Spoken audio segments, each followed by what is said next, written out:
Bismillahirrahmanirrahim. Assalamualaikum warahmatullahi Alhamdulillahi rabbil alamin. Wassalatu wassalamu ala asyrafil anbiya wal mursalin wa ala alihi wa sahbihi ajma'in. Qala rabbi shrah li sadri wa yassir li amri wahlul 'uqdatam min lisani yafqahu qawli. Subhanaka la 'ilma lana illa ma 'allamtana innaka antal alimul hakim. ولا حول ولا قوة إلا بالله العلي العظيم. ولا حول ولا قوة إلا بالله العلي العظيم. Alhamdulillah. Bersyukur kita kepada Allah Subhanahu wa taala kerana dengan limpah kurnianya pada malam ini dapat sama-sama sekali lagi kita bertemu secara live, insya-Allah. Baik, tuan-tuan dan puan sekalian, malam ni kita nak bincang sikit ataupun ulang kaji sikit berkaitan dengan makhraj huruf. Baik, yang pertama sekali nak bincang berkaitan makhraj huruf dad. Yang mana ramai lagi lah pembaca Al-Quran di luar sana, termasuklah saya lah, yang masih belum mengetahui makhraj huruf dad.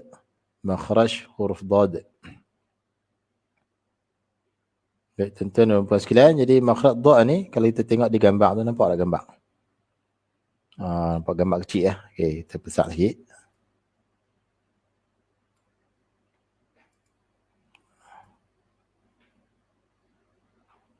Okey, macam mana? Nampak besar tak? Okey, makhraj dad iaitu huruf dad. Yang pertama sekali makhraj. Makhraj kita kena tahu makhraj dah. Makhraj dad ni di mana? Nampak tak gambar ni? Gambar ni kan? Gambar. Okey, kita besar sikit.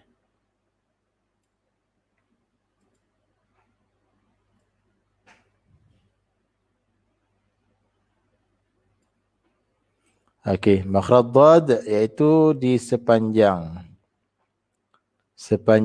apa ni, tepi lidah.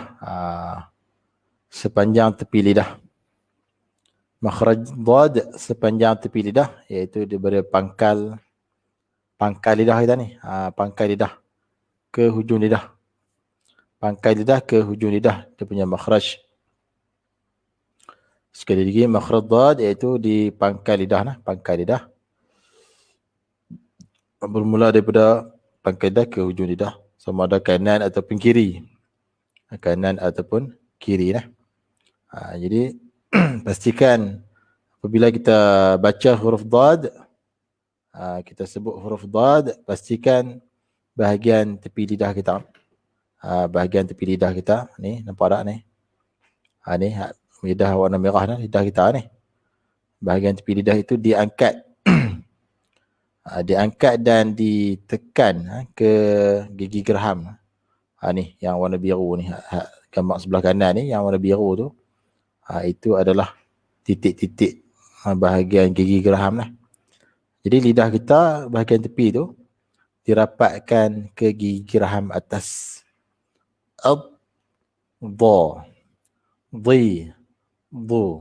Pastikan bahagian tepi lidah tu dirapatkan ke gigi geraham atas kanan atau kiri lah.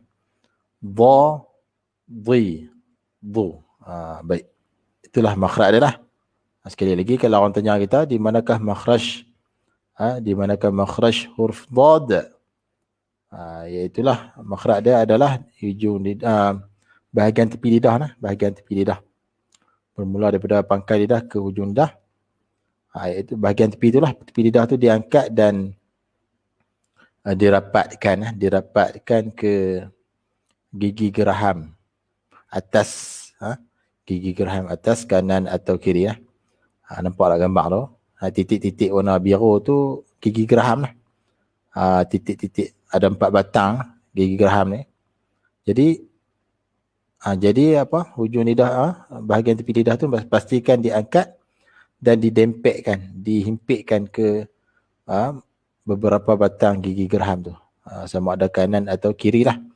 Macam saya belah kanan, yang lain saya tak tahu lah. Out, dan pastikan apabila dot itu mati, contoh dia macam atas kali itu, contoh dia out, tidak ada lantunan, tidak ada lantunan.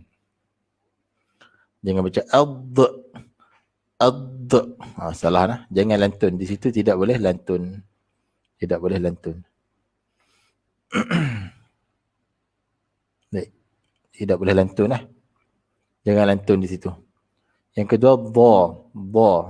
Bila kita sebut dha tu, tepi lidah kita tu menghimpit ke gigi geraham atas, kanan atau kiri. Jadi bila kita sebut dha tu, mulut kita tu agak herok sikit lah. Dha. Kemudian, dha dhammah, du. Dha kasrah, di. Tu. Dad, huruf dia dad. Ad-dad. Tu ejaan. Ad-dad. Jadi pastikan tepi lidah kita tu, sepanjang tepi lidah tu diangkat dan dihimpitkan ke gigi geraham atas, kanan atau kiri. Baik.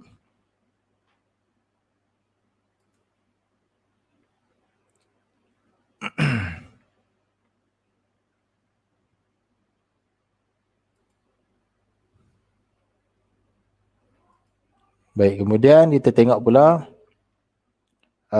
makhraj huruf ghain. Al-ghain.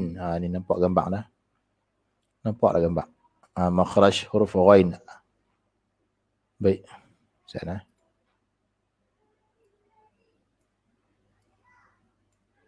Baik, makhraj huruf ghain. Nampak dah gambar. Al-ghain.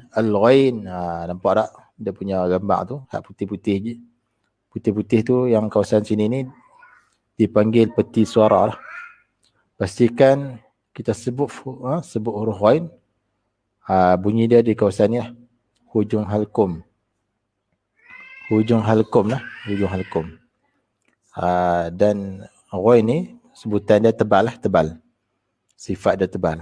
Antara sifat yang ada pada ghain iaitulah isti'la, iaitu terangkat bahagian belakang lidah ni. Belakang lidah ni dipanggil pangkal lidah. Pangkal lidah, nampak tak anak panah? Tak nampak tak? Baik. Jadi belakang lidah ni yang terangkat ini dipanggil pangkal lidah. Jadi apabila kita sebut huruf ghain, pastikan pangkal lidah kita tu meninggi ke langit lembut. Apabila meningginya bahagian belakang lidah ni, maka sebutan ghain menjadi tebal. Au, contoh dia ni. Au, gha, ghi, ghu. Contoh ayat kat bawah ni, suratul Fatihah. Ghairil maghdu. Ghairil. Jangan baca ghairil, jangan baca nipih. Sebab ada juga yang baca nipih. Saya tak mau beritahu lah siapa. Tapi pernah dengar orang baca nipih. Ghairil. Salah sebab sifat ghain ni tebal. Isti'la, salah satu huruf isti'la yang mana saya telah terang petang tadi lah. Live petang tadi. Dalam pukul 3 aku tak silap petang tadi saya dah terang lah. Jadi ghain ni tidak boleh baca dengan nipis. Tidak boleh dibaca dengan nipis. Mestilah dibaca dengan tebal. Ghairil. Jangan baca ghairil. Salah lah. Ghairil lah. Bukan ghairil. Kemudian ini au. Jangan ada salah lah. Dia kena matikan ghain tu. Au tebal. Gha, ghi, ghu. Ghairil maghdub. Ghairil maghdub. Tu nampak tak gambar lidah ni? Macam mana bentuk lebih kurang macam ni lah gambar. Belakang lidah terangkat. Belakang lidah terangkat. Ra, au. Okey, baik.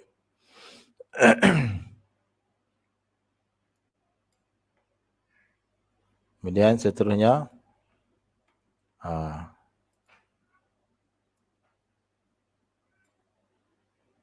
yang ni nampak kecil sikit baik. Huruf ha simpul.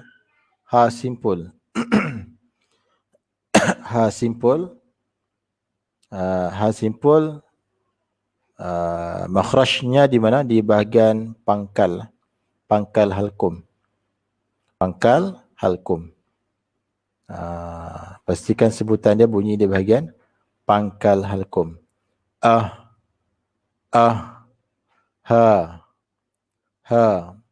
Jangan bunyi di tengah halkum. Kalau di tengah tu ha pedas. Ha. Tu ha pedas. Ini ha. Okay, contoh dia. Ha antum. Tu ha tu. Ha simpul ataupun ha bulat sama lah. Ha antum. Tu. Ni kemudian yang kedua ni dalam surah Al-Fatihah tu. Ihdinas sirata. Ihdinas siratal mustaqim. Pastikan ha tu bunyi dah di bahagian pangkal. Pangkal halkum. Ha, hi, hu. Jangan bunyi ha, hi, hu. Itu ha pedas. Pastikan kita boleh beza di antara ha pedas dengan ha simpul. Ihdinas siratal mustaqim. Wujuhun yawma idhin na'imah. Wujuhun ha bulat. Ha. Fa'aluhu tu. Ni peti suara kita ni belah kiri, gambar belah kiri, gambar rajah ni. Ni peti suara ni. Makhraj ha di bahagian pangkal halkum. Bila kita sebut ha tu, peti suara tu terbuka sikit. Tengok kedudukan lidah macam mana. Kedudukan lidah merendah lah. Sebab ha ini bukan huruf isti'la. Dia huruf istifal lah. Yang mana apabila kita sebut dia, pangkal lidah merendah. Tengah lidah pun merendah sebab dia bukan itbaq. Nampak tak keadaan lidah kan? Ha, hi, hu. Lidah tu rendah. Tengah lidah pun rendah. Belakang lidah pun rendah sebab dia bersifat dengan istifal, infitah dan sebagainya lah. Yang tu kena tengok bab sifat huruf. Baik. Kemudian kita tengok pula makhraj huruf yang lain. Okey, kemudian huruf apa? Hamzah. Hamzah. Makhraj huruf hamzah. Nampak tak? Makhraj huruf hamzah. Tengok kedudukan lidah tu macam mana. Semuanya turun kan. Tengah lidah pun rendah. Belakang lidah pun rendah.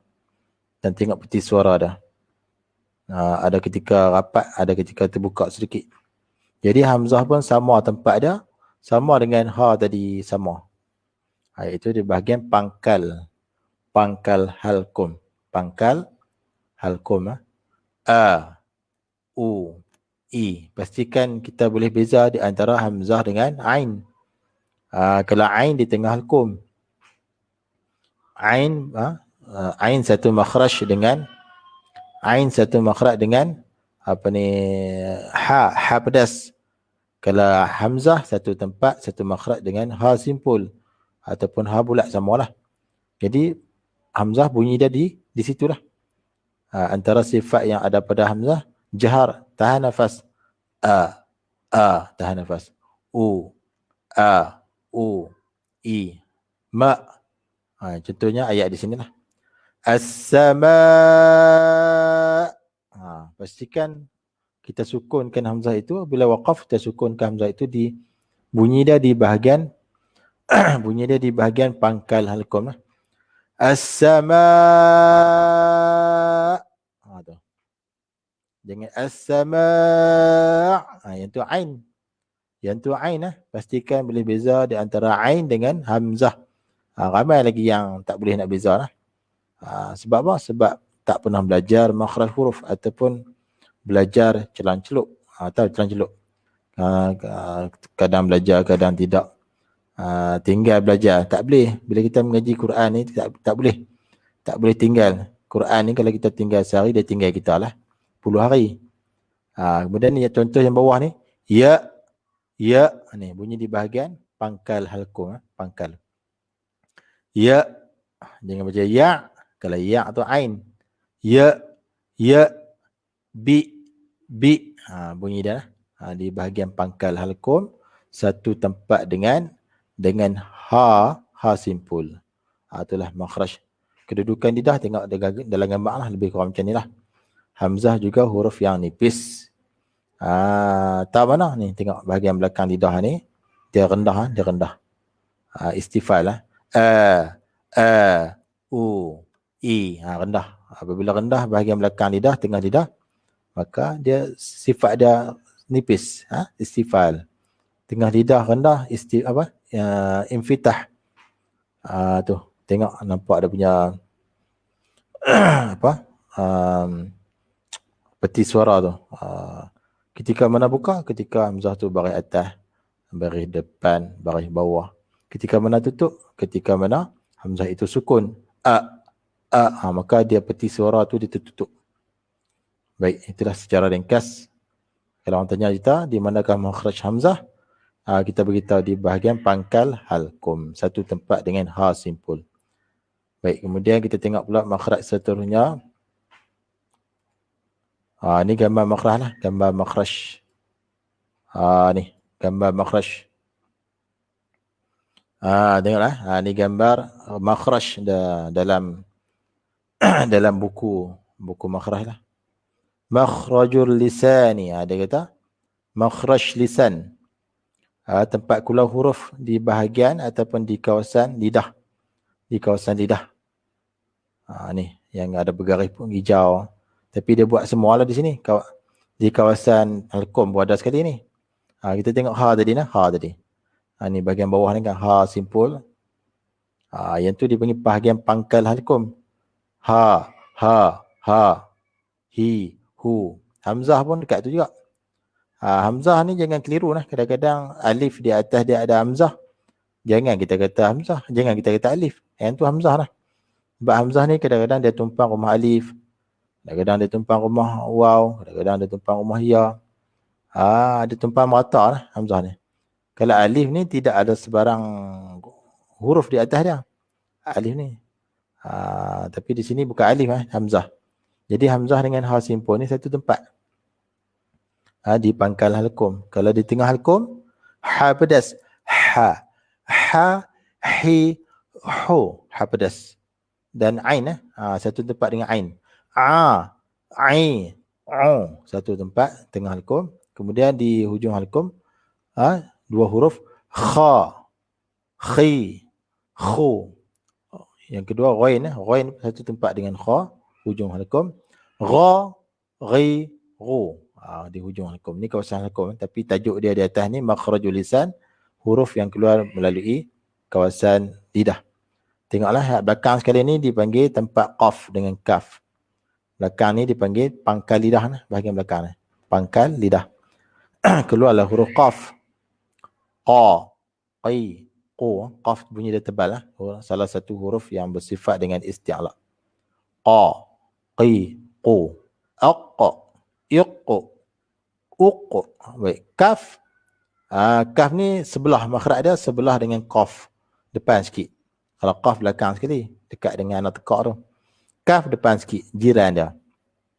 Jiran dia. Cuma bezanya kaf ini nipis. Sebutan dia nipis. Ka. Kalau qaf, qa. Kaf, ka, nipis. Ki, ku. Ka, ki, ku. Ak. Bila kaf ini dia sukun, dia mati, kita kena jelaskan sifat hams yang ada pada kaf. Hams apa dia?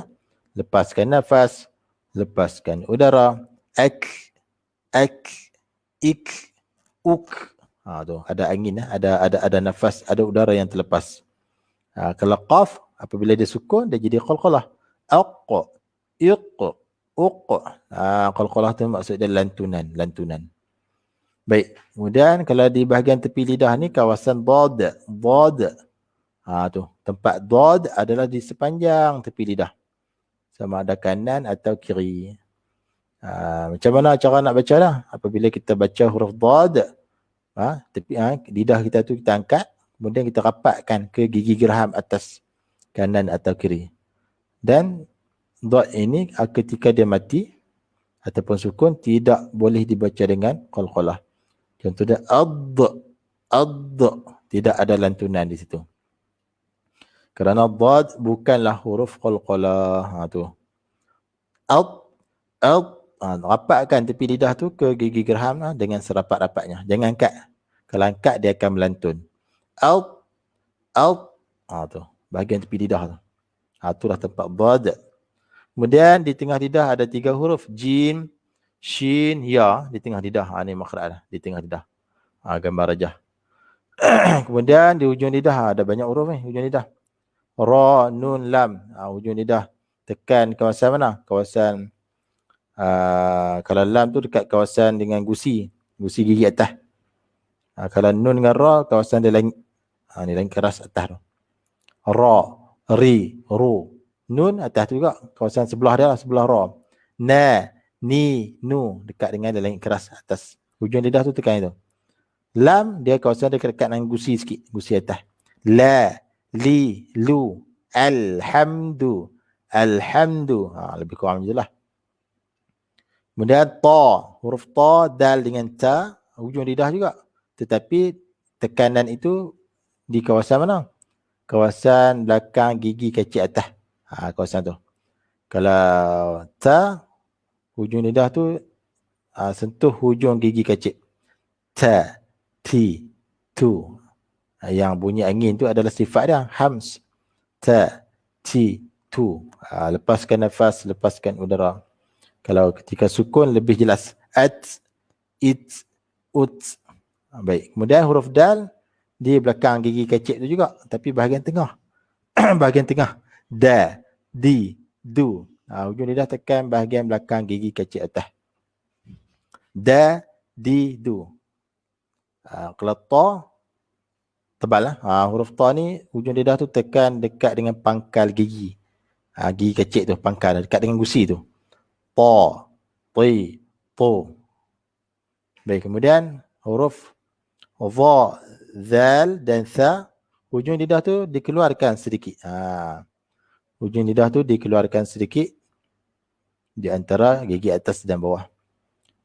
Va, zi, zu. Huruf va tebal lah.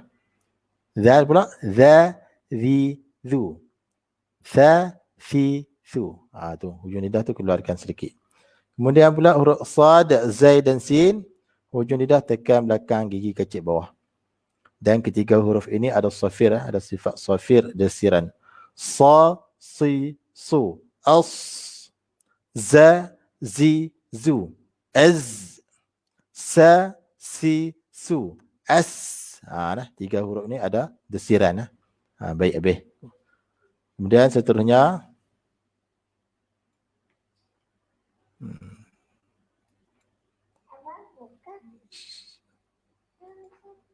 seterusnya okey. Sebentar ya.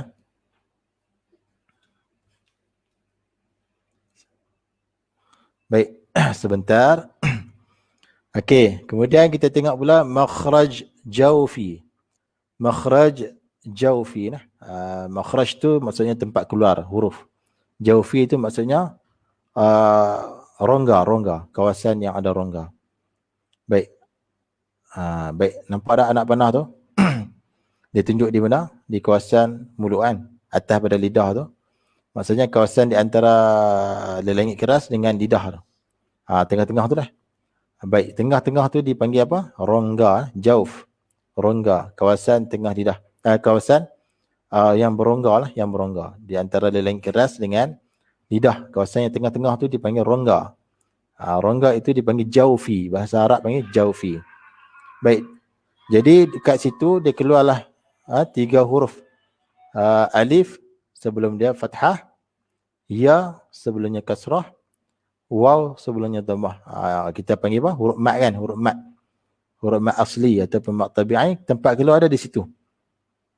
Sebab tu apabila kita baca hukum mat, ma contohnya mim fathah alif madah kan? Ma. Kita buka mulut. Ma. Maka rongga di kawasan tu terbuka lah, terbuka. Kemudian mim kasrah ya sukun, ya mat. Mim kasrah ya madah. Mi. Mulut kita tu terbuka. Dan rongga tu terbuka ni, kawasan tengah ni, atas pada lidah dan bawah pada langit keras ni terbuka. Mi. Tu. Kemudian mim dhammah waw madah mu. Maka bahagian rongga tu terbuka. Jadi kesimpulannya apabila kita baca huruf mat, baca kalimah yang ada huruf mat sama ada alif, ya ataupun waw, pastikan rongga ni terbuka. Sebab ketiga huruf itu, huruf mat adalah makhrajnya di mana? Di jaufi. Jaufi maksudnya rongga, kawasan yang ada ruang. Itulah dipanggil makhraj jaufi, tempat keluar huruf yang di kawasan rongga. Baik, kemudian tengok pula makhraj yang lain ada lagi? Ada lagi tak? Baik, makhraj seterusnya.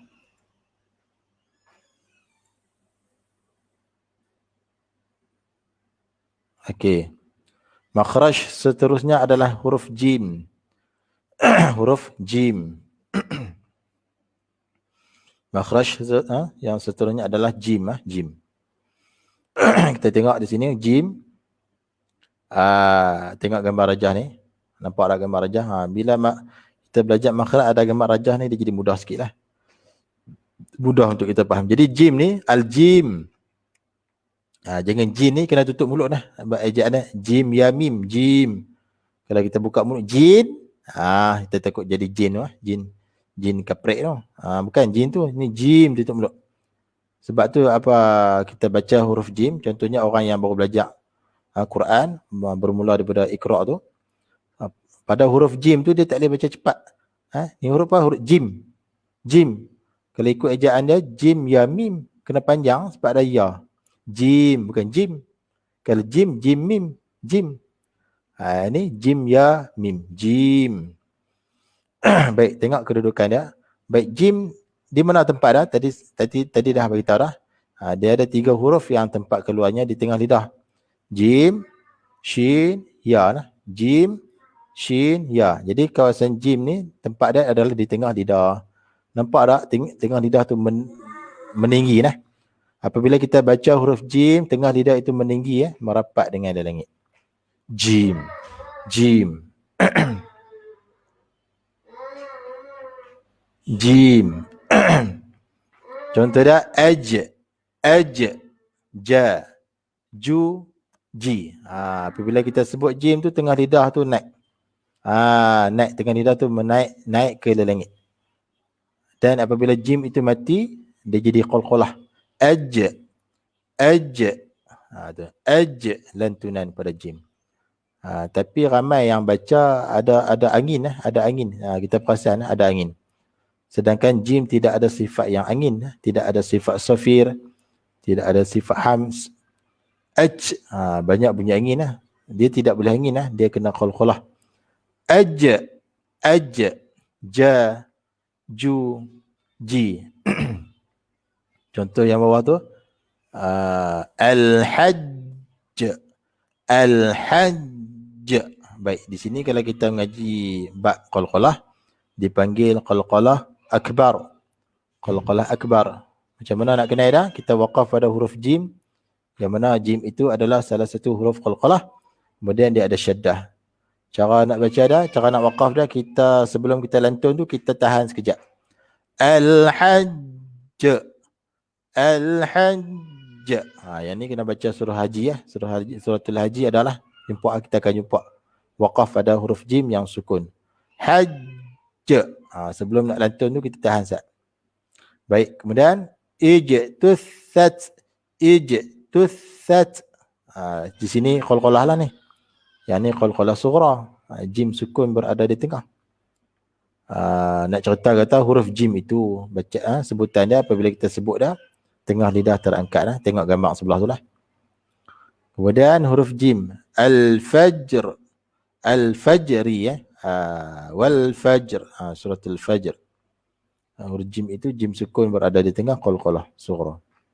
Tapi kalau kita waqaf pada ra, dia kena bunyi dia dua lah. Jim pun kena bunyi, ra pun kena bunyi. Wal fajr, wal fajr. Tu. Kalau kita waqaf pada jim, maknanya kita buang ra tersebut.